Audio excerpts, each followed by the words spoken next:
Good morning. I'm Matt Driskill, editor of Asian Aviation Magazine and AsianAviation.com. Welcome to the latest In Conversation, sponsored by Metrojet of Hong Kong. We are once again speaking with Subhas Menon. He's the Director General of the Association of Asia-Pacific Airlines. Subhas, been a long time. Welcome back. Thanks for joining me. Thanks, Matt. Glad to be with you. As I said, it's been a long time. I think we haven't spoken since February.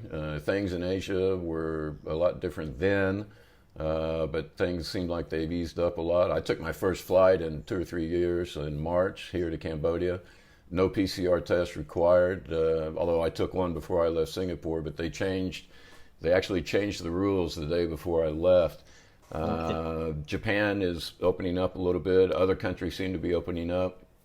The latest figures that I saw from your organization, passenger traffic is coming back. How do things look for you from where you're sitting and for your members? Well, the travel demand has shot back up to about just under 40% of 2019 levels. So just to put things in perspective, the Americas and the Middle East have recovered to 90% of 2019 levels. Europe is 85%. So still early days, when you look at the Asia-Pacific numbers, but it's definitely an indication, of how open markets have become in a very short space of time. Between May and July, almost all the markets in the Asia-Pacific region, with a few notable exceptions like China and Japan, completely open, and very little requirements to travel. The only hassle, I would say, is the various digital apps, that the governments have introduced. They are also different, and I think it takes a bit of, getting used to put up all your certificates and identity documents, everything onto these apps. But otherwise, it's going quite well. The prospects are looking good in terms of the other markets also opening up, China and Japan.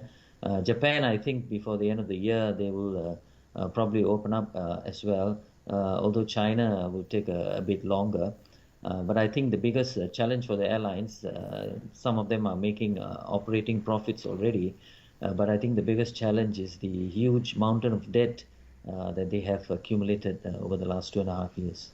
When I was looking at, and I know I was looking at the April figures actually, and we're already into August and all of that. Talk to us a little bit about cargo. We've seen passenger traffic come back. Is cargo keeping pace as well?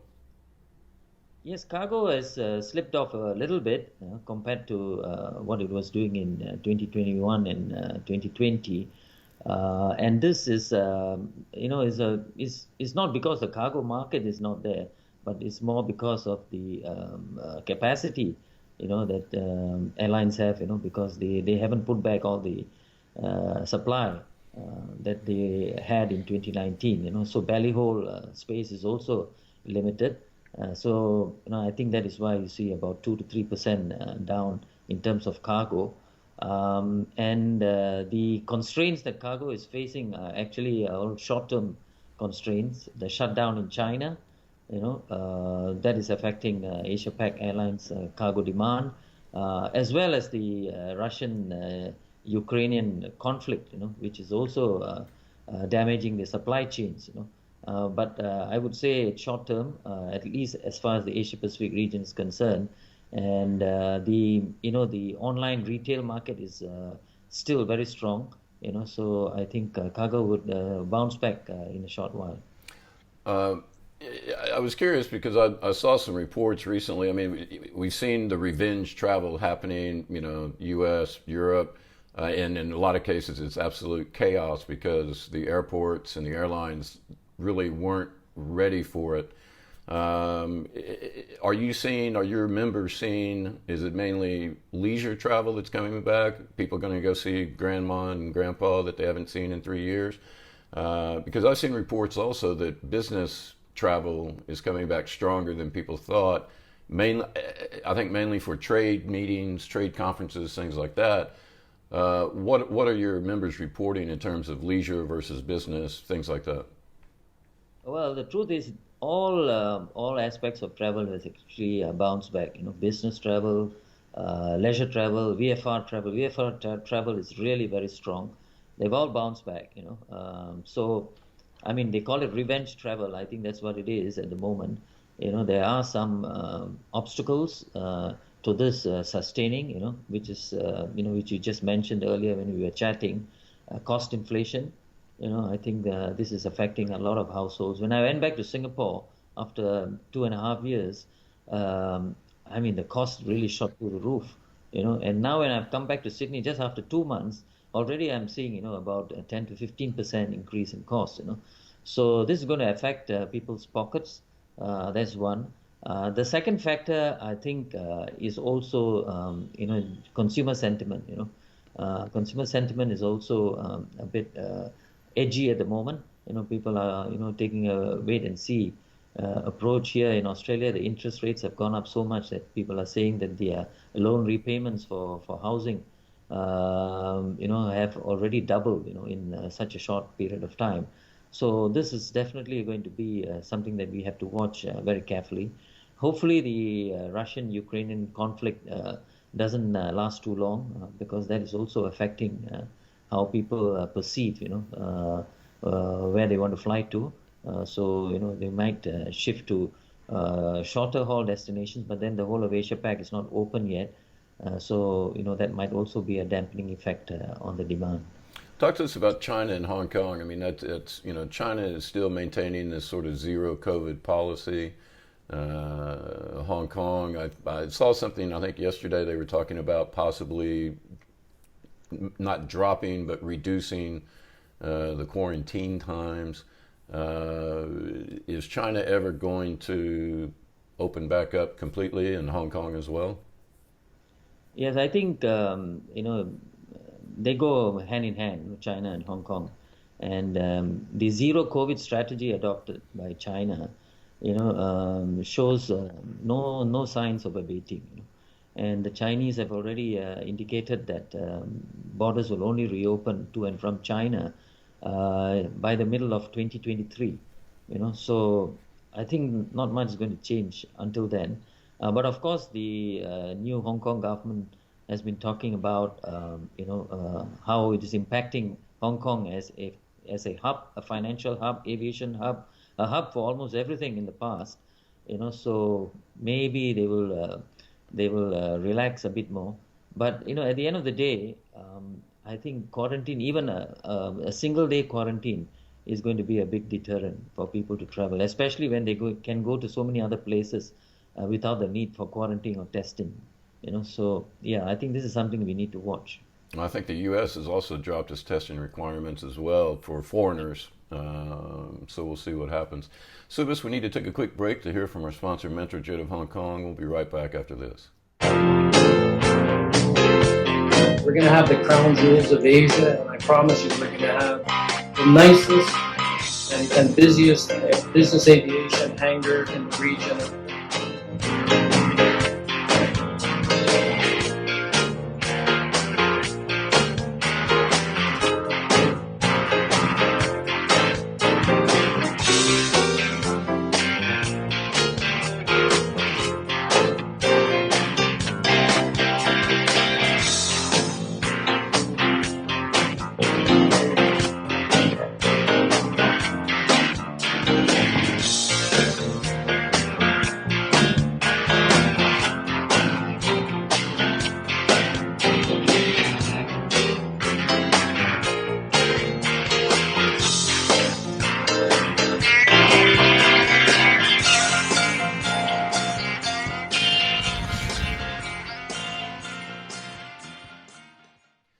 And we're back. We're talking with Subhas Menon, Director General of AAPA. Subhas, just before the break, we were talking about digital standards.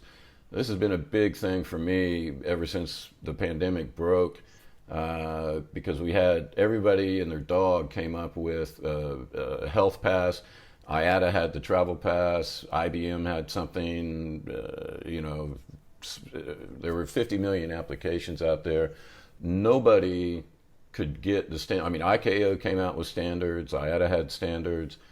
all of this, but the different governments, they never got together on the standards, which to me is a big problem, because what happens when the next pandemic, I mean, COVID is not going to be the last viral pandemic that we suffer in this world. It wasn't the first, and it won't be the last. Monkeypox is now making its way around the world. I mean, all these different things.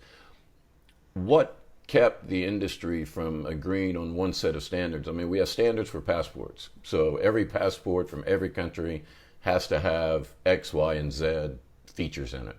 Why can't the governments listen to aviation and come up with something similar, so that makes it easy for travelers, makes it easy for airports, makes it easy for the staff that's doing all the processing?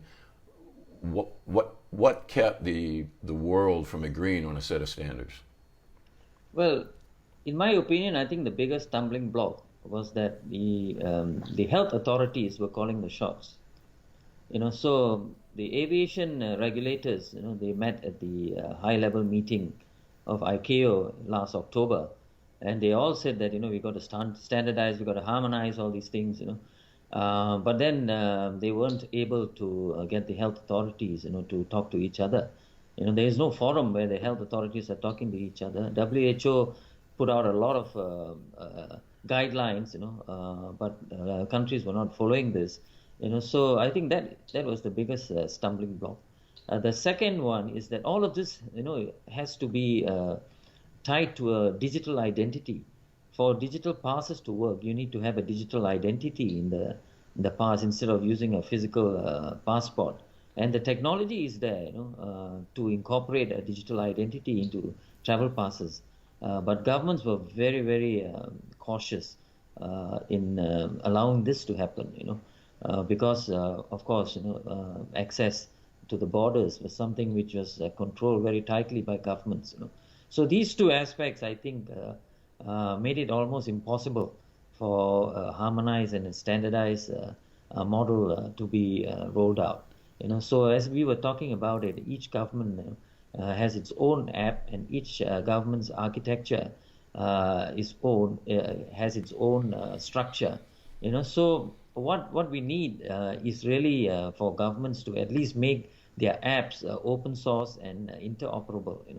So if you have your digital vaccination certificate in one country, then it would not be very difficult to upload it to another country's app.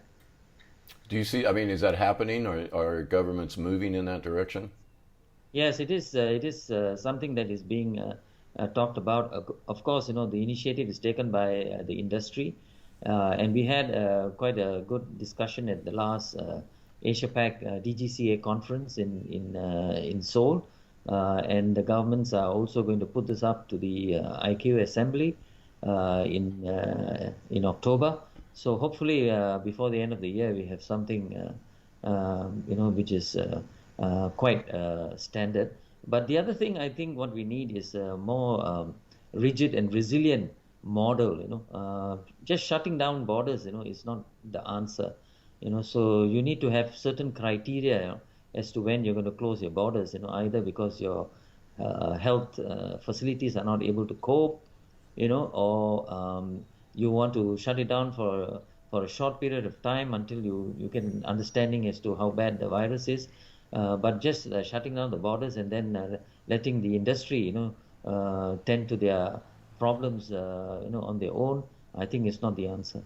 Well, I mean, everybody's become a virologist, an amateur virologist in the last 2 or 3 years, and I've been reading about germs for a long time, because I think that's, I don't think the world's going to, this is my doomsday scenario. I don't think the world's going to end in a nuclear war. I think someone, in some laboratory is going to mess up and make a mistake, and something's going to get out, which may be the case with, this virus, but everything in the last 2-3 years have shown us that by the time you shut the border, the virus is already there. Yes. And it's not going to do anything to keep it out. I mean, I can understand possibly shutting the borders, as you mentioned, because you don't want your health facilities to be swamped. Yeah. But closing them, it's, the horse has left the barn already, and the virus is here already. Yeah. So Yeah. I let's, mean, we didn't have this problem when we had the other viruses, I mean, when we had SARS or MERS or Zika, governments didn't shut their borders, even Ebola, they didn't shut the borders, so the industry was completely caught unawares, when the governments decided to shut all their borders. yeah, no, it's crazy. We talked about cargo a little bit earlier.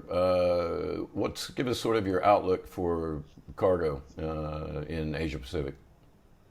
I think cargo, for air cargo at least, I think the prospects are good. Apart from the fact that we have a few hiccups in the supply chain, but I think these will be addressed. The other factor, which is also working to the benefit of the airline industry, is that shipping, hasn't really picked up steam yet. And they're also affected by the shutdowns at ports, and shipping is very dependent on overseas workers. So shipping is facing a huge problem, and air cargo, relatively speaking, is still very attractive in terms of pricing.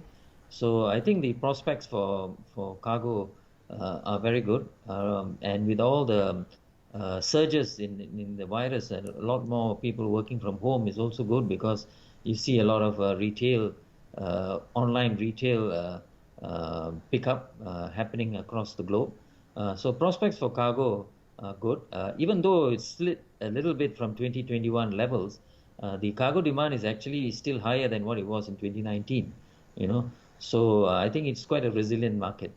Okay. We're going to talk about sustainability here in just a minute, but I want to go back to sort of the state of the industry as well. The chaos that we've seen in Europe. I mean, Lufthansa had some industrial action. I think France had some industrial action as well. But the airlines themselves and the airports themselves, it seems like they cut so deeply into their workforce. I think the figures I saw at one point, the industry employed 90 million people, and now it's down to 44 million people, something like that. Did the industry go too far and cut too deep, and not realize that I mean, you can't just hire people back. They've got to go through security clearances, all of those kinds of things. Did they make a mistake and cut too deep? Well, as far as the Asia Pacific region is concerned, I think with the exception of Australia, there was not that much of a retrenchment in the Asia Pacific region, and most governments did provide a lot of support to the industry to keep their people. But what happened was that the shutdown of aviation was far too long. And many people left the industry. Many workers left the industry because this industry, from being a very attractive industry, became not an attractive industry, because they just lost their jobs, and they had no income for far too long. At the same time, many workers had migrated to places to look for employment in aviation, and they had returned home. In Singapore, as you know, a lot of the aviation workers came from Malaysia. So they were separated from their families for far too long, so they returned home. Now, when you want to start up again, you are competing with a lot of other hospitality sectors, and you are basically dipping into the same talent pool as the other industries, So the airlines are finding it difficult, to get people to rejoin the industry or to join the industry. Even when they do, it takes a bit of time, to get the certification, as well as background checks done, and also to train and retrain people, because this is not an industry where you can just turn on and off the tap, So that is taking a lot of time, and that's happening in Asia Pac as well, So this is the reason why the Asia Pac supply of flights, hasn't gone back to the 2019 levels, because they are making sure that their resourcing, is up to scratch before they can do that. And I think in the rest of the world where we are seeing this problem, while it is good that they were able to put back most of the capacity that they stopped in 2020, I think the resourcing part of it did not keep pace, with what was required to support such a large, startup of operations. You mentioned earlier about inflation and prices are going up. Jet fuel has been heading up. Airline ticket prices are heading up. Let's combine a couple of things with that. Jet fuel, especially, everybody in the last couple of years has been talking about sustainable aviation fuel, SAF. You've got Airbus, which is putting together its big hydrogen initiative, which I have serious doubts about. That's going to be, in my lifetime at least, that's going to be working. But SAF has been shown it's viable, but there's just not enough of it. And in order to scale up, it's going to take huge investments to scale up the production. What are your members saying about SAF? Do they see it really as a viable alternative? Are they making plans for SAF? And where's the supply going to come from? Yeah, the airline's not the problem. I think Willie Walsh, has said it many times, that the airlines are taking up all the supply of SAF that is available. So airlines are basically users. So we need the supply side of the equation, to ramp up. So governments, of course, have to play a big part. The other part of it is the fuel suppliers. The fuel suppliers need to make that transition possible to sustainable energy sources. So these two are very important. Of course, the finance industry, you need to finance it as well so that the supply can keep up with the demand. Once the supply is there, the prices will also drop because the demand will take up all the SAF, and more plants will have to be built to keep up the supply. So that is the key element there. The fuel suppliers also need to come on board, and provide the necessary transition to the new energy sources. And what we are trying to say is that if everybody comes together, if everybody has some skin in the game, they will also stand to benefit. Governments will be seeding a whole new industry, as well as new income streams. Fuel suppliers, can tap the global potential of SAF because it's all a matter of just converting feedstock, and there's a lot of feedstock available in the Asia-Pacific region. The manufacturers, of course, can profit from SAF-enabled aircraft, and the airlines and airports, will be able to burnish their green credentials. Yeah. Okay. So this last question, time to get the old crystal ball out. Your organization and IATA and others have said, we were prognosticating a couple of years ago that international traffic won't get back to normal until 2024. In Asia, you said it's kind of all over the place. It seems like it's growing between the U.S. and Europe. Give us an idea of 6 months, a year from now, is international traffic, what's Asia Pac going to look like? And then sort of what's the rest of the world going to look like? Well, Matt, if you really think about it, I mean, China, Greater China, Japan, and to some extent Korea, they are closed. But there are a lot of low-hanging fruits for airlines to tap on. So you have India, you have the whole of ASEAN, you have Australia. These are all big markets. They are all open. So I reckon that without China and Japan, we should get to about 75% of 2019 levels by the end of the year. And with Greater China only opening up in the middle of 2023, we will still not probably reach 100% of 2019 by the end of 2023.